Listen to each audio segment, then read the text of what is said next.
下午5点21分，一封信。2026年6月12日 ，Anthropic 称收到美国政府依据国家安全与出口管制权限下达的一纸指令 ，Fable 5和 Mythos 5它最强的2款前沿模型，立即停止向任何外国人提供，包括公司自己雇的外籍员工。为了合规，当晚2款模型对所有人下线。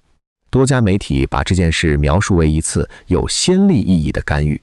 据公开报道，这很可能是一个政府头一回对一款已经公开发布、正在运行的商业 AI 模型直接行使关停的权利。不是罚款，不是事后追责，不是你违规了我们来查，是一句现在关掉。这件事值得停下来想一想，不是因为它惊悚，而是因为他把过去几个月所有人嘴边那个词悄悄翻了个面。那个词是主权溢价。这半年，资本市场给前沿 AI 公司估值时多了一笔说不清道不明的加价。逻辑大致是这样：当一家公司的模型强到能评估金融系统性风险，能发现国家级网络漏洞，它就不再是一家普通的软件公司了，它成了国家安全的一部分。政府会需要它，会保护它，会通过白名单和准入门槛把竞争对手挡在外面。于是它的估值可以挣脱普通软件公司那套现金流折现的引力，飘进一个叫地缘战略溢价的高空。政府欠得越深，这层溢价越厚。这封信讲的是同一件事的反面。政府确实欠得很深，深到可以在一个下午让你最值钱的产品线归零。换句话说，那些让你主权级的能力，那些网络安全、生物研究的本事，不是护城河上最深的那段水，它们恰恰是扳机。能力越敏感，越容易成为被一纸指令关掉的理由。所以这封信真正的问题，不是政府会不会保护你，而是一个更冷的发现：当政府能保护你，他就同时握着一份能关掉你的不花1分钱的权利。在金融的语言里，这叫一份免费的看跌期权，政府无偿持有，随时可以行权把你打回原形。主权溢价和主权关停权是同一段关系的2面，你为前一面付了溢价，却很可能没有人给后一面记过账。接下来是这道题真正有意思的地方。一道停服令落下来，它不是对所有人均匀地降下一片阴影，站在不同位置的人看到的是不同的，甚至相反的东西。站在被点名的一方看到的是坍塌。你倾注了巨额沉没成本、算力、电力、研发，训出来的旗舰一指令下，海外市场关门，收入归零。而且这个随时可能再来一次的阴影，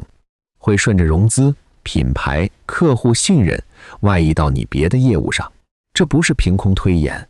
把镜头摇回2020年，中芯国际被列入美国实体清单，10纳米及以下的先进制程设备与技术被原则上拒绝。此后，哪怕大量出口申请仍获放行，市场始终把它放在一个更高的地缘折价框架里。那道折价粘在估值上，洗不掉，被点名，是一种会留在价签上的东西。站在合规活下来的同行那一方，看到的可能是天上掉下来的礼物，竞争对手被物理出清，市场份额、定价权、客户一股脑流向你。同一道实体清单，台积电作为没有地缘硬约束的先进制程霸主，把从中芯流出的高端客户照单全收。一道令落下，被点名的一方背上洗不掉的折价，未被点名的一方收下流过来的客户。这就是同一片阴影下2张相反的脸。历史里这样的配对不止一次。2004年，默沙东的万洛因心血管风险被迫全球撤市，当天股价暴跌近27%，一天蒸发约270亿美元，而它的直接对手辉瑞当天逆势微涨。希乐宝的处方量随后明显走高，监管这一刀下去，被切的一方塌了，市场顺势流到旁边那一方手里。但还有第3个人在看，而这个视角是 AI 这件事和过去所有牌照故事最不一样的地方。站在全球客户那一方，看到的是风险本身。一个频谱牌照，一座赌场，一家银行是钉死在土地上的。澳门的赌场没法搬去新加坡，可 AI 模型不是，它是软件，是可以被绕开、被替换、被设计出局的东西。这里有一个被很多人忘掉的潜力。1999年，作为对一桩卫星技术泄露案的政治反弹，美国把商业卫星的出口管辖权从相对温和的商务部框架，硬生生收回到极其严苛的国务院军品框架下。结果不是美国卫星企业躺赢，而是欧洲厂商迅速推出了无美国零件的卫星，专门绕开美国的管制。有研究显示，此后几年里，美国商业卫星制造的全球份额明显下滑，例如从2000年的约51%滑到2005年的约41%。管得太狠，太不可预测，客户不会乖乖等着，他们会另寻出路。而软件要换一套模型，远比当年另造一颗卫星来得容易。所以对 AI 模型最严苛的那种随时可关停，可能不会像赌牌那样把在位者盯成垄断者，反而会把全球客户推向不受这套管制约束的别处，把本想守住的幸存者溢价，亲手熬成自我边缘化的折价。3个人，3种赌法被点名的看见坍塌，幸存的看见礼物，全球客户看见该逃的风险。同一道令，照出3张相反的照片。那么，到底是溢价还是折价？诚实的回答是，现在还不知道，而知道与不知道之间卡着一个很具体的变量。历史给的线索是这样的：监管风暴刚落地时，市场往往先恐慌，对所有人无差别地砸一遍。2021年，澳门刚宣布要修赌牌法，6大博彩股一天蒸发掉100多亿美元，谁都没幸免。但等到尘埃落定，准入门槛划清，谁留谁走有了定论，市场才会开始第2轮重新定价，把垄断红利转移到那些活下来拿到牌照的人身上。也就是说，决定这道题往溢价走还是往折价走的，不是停服令本身，而是一件事：会不会出现具名的豁免？如果接下来第一个能力相当的同类模型拿到了一张写着名字的白名单，一份你可以继续卖的豁免，那市场会立刻明白，这是选择性发牌，会开始给活下来的人加特许溢价。这道题滑向持牌者吃肉。如果接下来第一个同类模型在没有任何豁免的情况下被同样的关掉，那市场会明白这是无差别的普遍管制，会把整个赛道重新定义成随时可被收回的资产，先杀估值倍数，再杀融资能力。这道题滑向全员折价。所以真正该盯的不是会不会有第2例停服，而是第一个同类有没有拿到一张写了名字的例外。这是整道分茶里那个最早会亮起来告诉你往哪边走的信号灯，而它现在还没亮，原因恰恰构成了这一期最该说清楚的留白。承重的2块底牌此刻都还扣着，一块是招股书，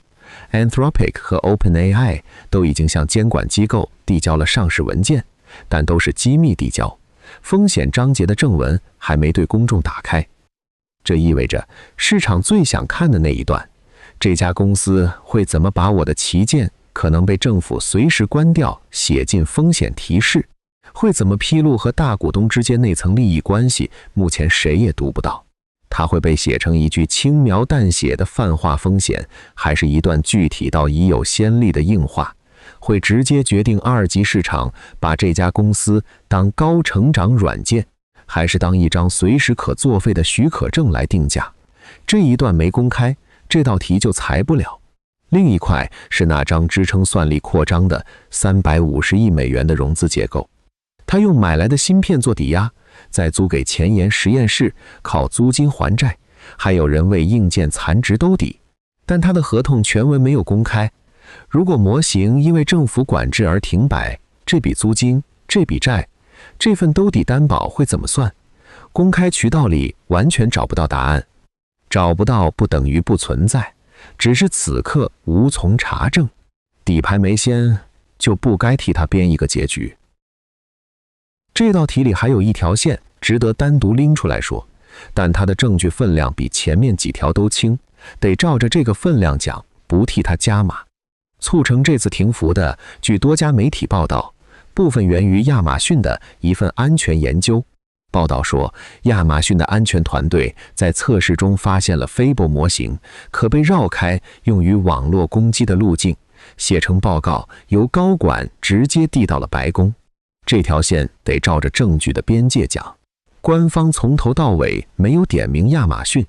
报道用的词是部分源于，并且明确提到，另外还有至少5家公司也向政府表达过担忧。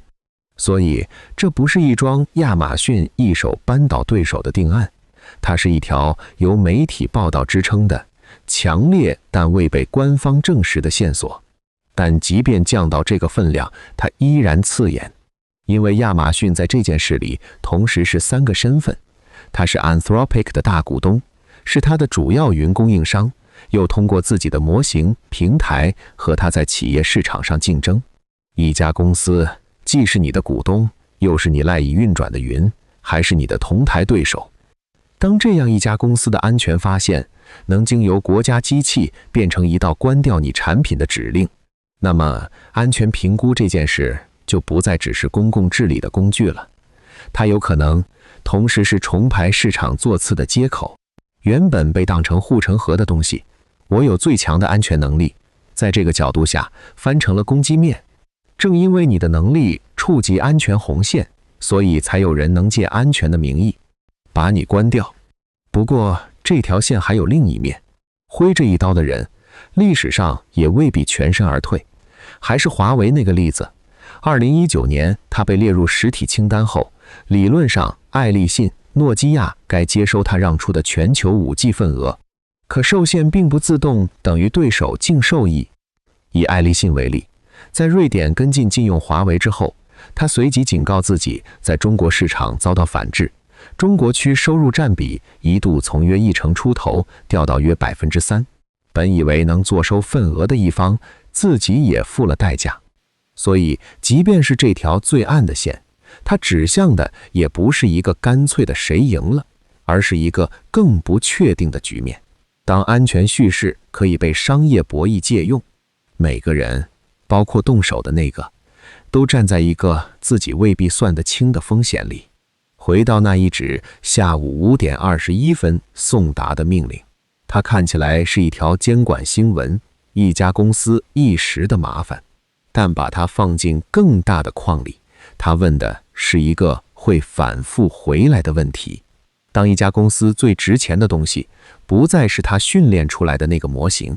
而是它还被允许把这个模型卖给谁的那一纸资格，你为它的上市定价时定的究竟是一门生意还是一张许可证？而那张许可证的发放者恰好也握着作废它的权利。这道分叉已经张开了，但还没有合拢。往哪边走，要看接下来那盏信号灯。第一个同类会不会拿到一张写了名字的例外，要看那2份还扣着的招股书会用什么措辞。谈论那个可能被随时关掉的风险。在这些底牌掀开之前，谁要是已经替这道题写好了结局，无论是这是利空，前沿模型完了，还是这是利好，活下来的赢家通吃。他读出来的那个版本，恐怕不是从这件事本身读出来的，而是从他原本就想相信的那一面读出来的。下一道，这样的命令还会来，他也会伪装成一条普通的新闻，让你以为它只有一种读法。你会从哪一面去读它呢？